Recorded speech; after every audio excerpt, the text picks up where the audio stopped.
leave until I can pass on your truth to this generation, till this generation sees you. And I see that kind of passion in Lucy, that she has spent her life sharing the Lord, sharing her life with now several generations. So God has been faithful to you, Lucy. And yeah, God has been faithful.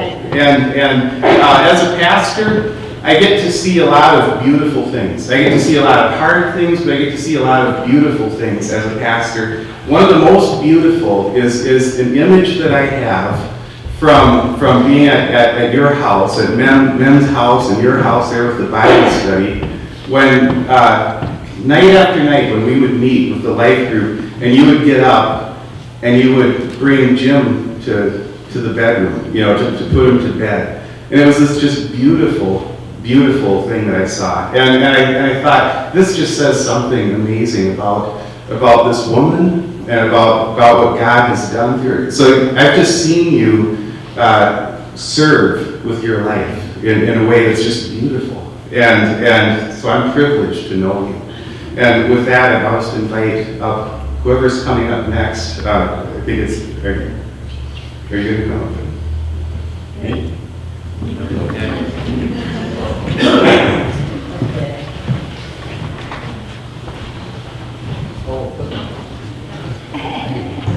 He was going to introduce you, but... Oh, okay. No, please do.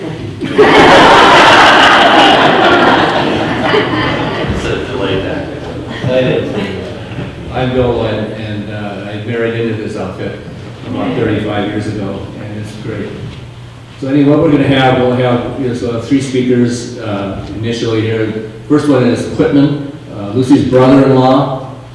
Been around a lot of the old movies I see in, and we'll see some later. After that, we're followed by the oldest son, Walter, who will speak, and then John, the middle son, will speak after that. We'll have a reading after that.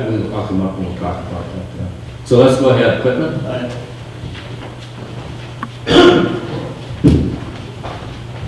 What was your first clue that I wanted to get this over with?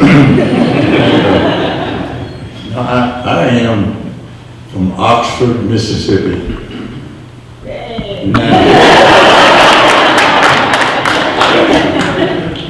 That is a pretty good piece from here, but it was always fun to go up and see the. Y'all didn't enjoy that, but I do enjoy it. Telling people I've been to the UP. See y'all, two dollars, upper peninsula. I learned to say that, and that's something for us Mississippians. Now, this history that I want to give you is straight from Mrs. Haney, from Mrs. Huggins, to my mother, and to me, so you know it's got to be straight history. In 1930, if you can imagine a 15-year-old, 11-month and 3-week-old young lady going up and down the street bragging about her new sister. And I know she loved that sister. You'll have to take her word for that, but I can tell you, her little sister really loved her, because she told me over and over that she did about her sister, and that she was always going up to see her. Now that was in 1930 that she was telling people about that. And just the next year, 1931, this lady over here and her good friend down the street, Neil, wrote the school song that was used at Oxford High School for years. And they wrote the words and added the music to the song that they could sing. And she was doing that as a junior in high school. Now, this is the truth, because I know it, so my mother told me so. Then in 1932, she graduated from high school, I believe, in 36, I believe. And in 36, she graduated from the Angel Farm, as we boys in North Mississippi called Blue Mountain College. as there were 300 girls there approximately, and so we enjoyed going up to see the sights there. That's true.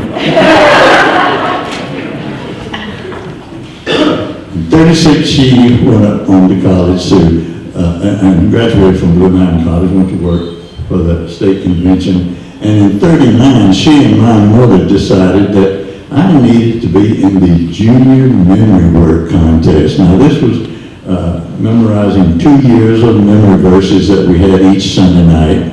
So, and what we as Baptists believed, why we believed it, and where to find it in the Bible. And so Lucy Carlton, now she's Lucy Carlton to me. She may be Lucy to you, but she's Lucy Carlton to us in Oxford. And she had to know all of this, and so that she could quiz us on it too, and make sure we knew the answers to the right questions. That was in 39 that you had to put up with me as a 12-year-old in the memory word contest at Columbia, Mississippi, wherever that is. I couldn't tell you. I don't think it's there anymore. But anyway, we were there that year. And then skip on down to 1944. She and I worked on the staff at Ridgecrest, North Carolina. And this was really fun because Father was the training secretary of Mississippi, and he had a really good friend in New Mexico named Elam, and Mr. Elam's son, George, was the night watchman at Ridgecrest that summer, and I was on the staff, and we got, since he was a night watchman, he got to take a flashlight, and we got to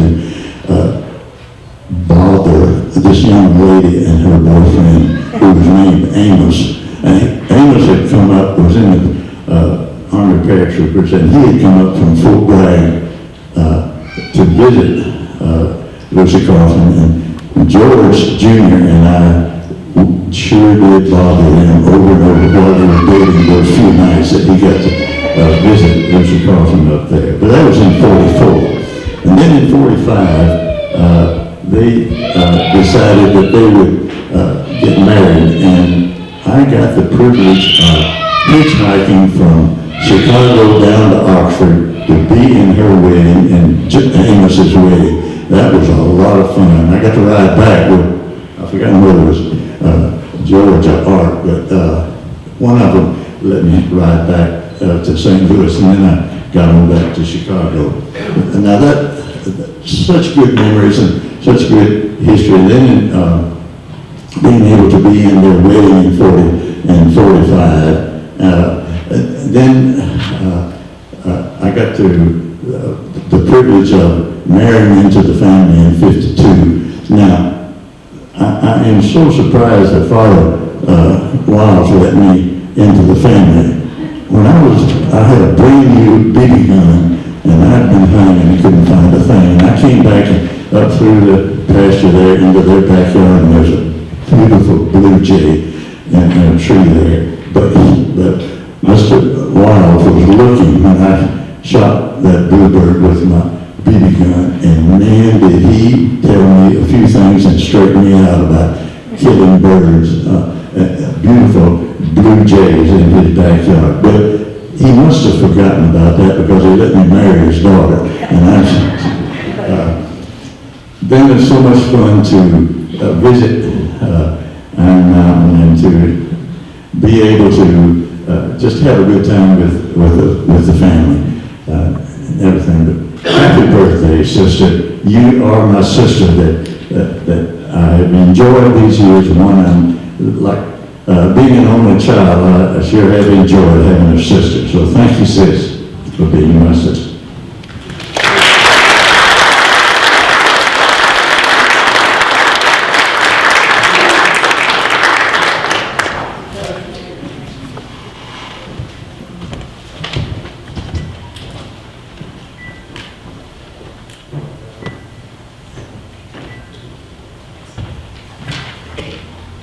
Hi everyone, welcome. Happy birthday, Mom. Okay, I'm Walter, and yeah, I'm the tall one. Right. I introduced I'm meeting somebody for the first time to describe what I look like. I just say I'm the tall, skinny guy with a high forehead. When Bill, I guess, the one organizing this, when he asked me to say a few words, he said, well, think back to your memories when you were, as far back as you can go, think, when you were a young kid. Well, of course, I can't really remember that much between when I was born and my preschool years. So I was kind of struggling with that, what kind of memories am I going to come up with that, that my siblings don't already know about, maybe better than me. So I started going through my baby book, and I was going through that, reading all these interesting things. And then I started thinking, well, gee, this is not about Mom, this is about me. But then when I reflected on it more, I realized, well, this is about Mom, because she's the one that wrote these words, and these are her impressions. So there's some interesting things there. For one thing, I saw in my baby book was that in my seventh week, I was just seven weeks old, they started to potty train me.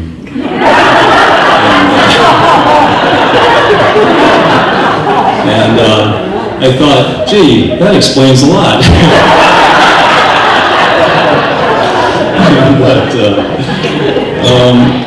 But I think that was a pretty short-lived experiment. But I think, we think back on our parents getting married at 31, Mom was 31, and Dad was 39, I think, at the time. You think, well, they were getting married at a pretty late age, and maybe they didn't expect to have children, much less 5 children, and so they really didn't know what they were doing. But but then when I think about it, I'm a father, and of course, I'm amazed that our children have turned out as well as they have, because we didn't know what we were doing either. And so I think that's not so much unique to Mom and Dad. It's something that all parents experience, is that we don't know what we're doing, and we just make mistakes, and we learn from that, and we end up being pretty good parents after all. My mom, she just is a woman of many, many talents, of course. In thinking back on it, as far back as I can remember, I just was amazed at what a strong leader my mom was. A leader in the church, in the community, and in our home, of course. And very much in charge, you knew what you wanted to do, and you saw it through. But at the same time, a leader and in charge, but also a very compassionate, loving, and caring person. And so there was a very interesting, a very good combination for us, certainly. I'd just like to talk a little bit about your mom's determination and persistence. I think that's a characteristic, or characteristics that Mom has always had. She's just very persistent, and just never give up. Never give up. You always see things through that you want to see done, things that you think should be done. And this is not a distant memory. This is more, goes back a few years, because I think it might be a good example of Mom's persistence. There was, Mom was very anxious that the church in Iron Mountain in Kingsford have a steeple, and she had really pushed every church should have a steeple. It's not a church without a steeple. And so she worked on, I don't know what it is, the trustees or leaders of the church to get this done. And the money was secured, so that wasn't really an issue, but there was foot dragging, I think, or anyway, they weren't moving as fast as Lucy thought they should. And so she was just persistent, and the story I heard was, I can just visualize this. I can just see her chasing after this guy in the lobby. Hey, I see you. Come here. Come here, I want to talk to you. and coming up to him and saying, when am I gonna get that steeple? And finally got it done. And so, that to me is just an example of the persistence that, that Mom, was applied to so many things throughout her life. Of course, at home, she was, I remember you, Mom, for music and for arts and crafts and for sewing and cooking, you know, and you had all these talents and strengths yourself. You know, you were really good at music, but especially the style of marimba, and you encouraged us in our music and led us and nurtured us and just nurtured our creativity. Another thing that I remember you for is your frugality and the way that you kind of pinched pennies. It wasn't that we didn't have the money, we didn't have the resources, that we always had enough, but you always kind of turned it into a game of, you know, let's see how much we can save here, or how much we can get done with limited resources here. And so you tended to repair things rather than replace them or buy new things. And I think the sewing certainly applied there. You did a lot of sewing things. It kind of also reminded me of your father, of Grandfather Wiles, patching things, especially clothes. He was a tailor, and you know, I think you inherited that, and I've inherited that from you too, to some degree. Everybody comes to me to patch little holes in things now, and so it's all of these things that you nurtured in us: a love of music and arts and crafts and sewing. Cooking is something that was another example of where you would kind of make a game of buying food at the least amount of money that you could, and yet making wonderful dishes with simple ingredients. Another thing, just briefly, of course, that I love about you is your love. The love, I think, indicated particularly by deciding to raise Jim in the home rather than put him in an institution. I think that was just a wonderful indication of love that you and Dad had, that willingness to raise Jim at home in a loving environment, and also your leadership with retarded citizens. And another thing that I remember about you is great affection that you and Dad had for each other and for the whole family.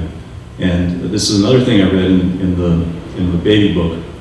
At I don't know what age this was, but it must have been a toddler, when you said that you and Amos were kissing, and I observed this, and I wanted to get in on the act. So I came over, of course, and started kissing both of you too.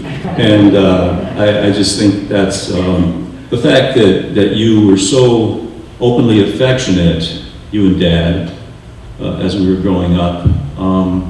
And at a time, I think, when public displays, or even in the family, of affection was not